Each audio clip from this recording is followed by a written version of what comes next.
Visų pirma, jinai buvo nauja, labai įdomi programa, skirtinga negu visos kitos. Buvo sudėlioti pagrindai, kurie iš tikrųjų reikalingi žmogui, kuris dirba versle, kuris turi savo verslą, kuris vysto savo verslą ir kuriam yra reikalingi tos pagrindinės žinios. Tai toks buvo mano pasirinkimas ir nenusivyliau.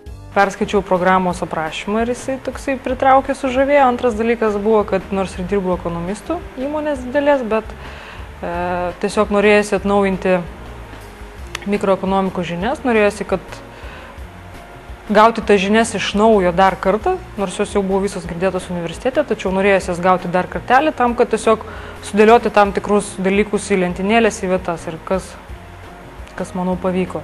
Antras dalykas programos pasirinkimo tai buvo makroekonominiai rodikliai,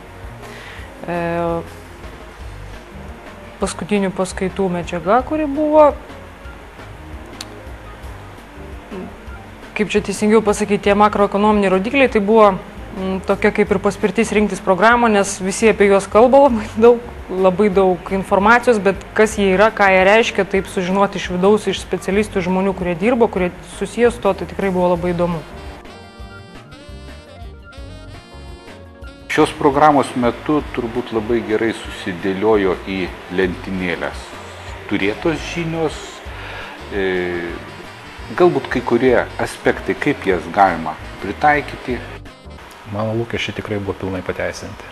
Tai yra tiek atsinaujinau žinias iš mikroekonomikos dalies ir ypatingai labai patinka ta makroekonominė dalis.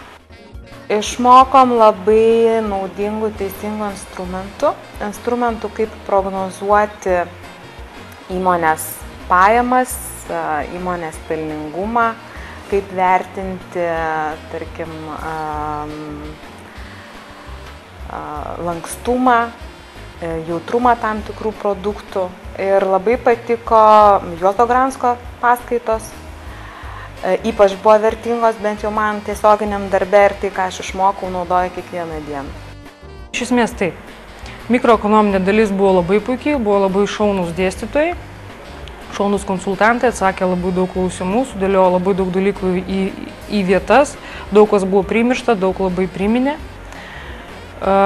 Kas dar labai patiko dėstytojos Zinos Gaidienės 2 dienų paskaita, buvo apie investicijas, apie projektų vertinimą, apie atsiperkamumą. Tai buvo labai naudinga pasikartoti, prisiminti ir sužinoti daug naujo, be abejo pabendrauti su pačia dėstytoja, užduoti klausimus ir gauti tikrai kompetentingus atsakymus. Makroekonominė dalis tai vienareikšmiškai labai naudinga buvo.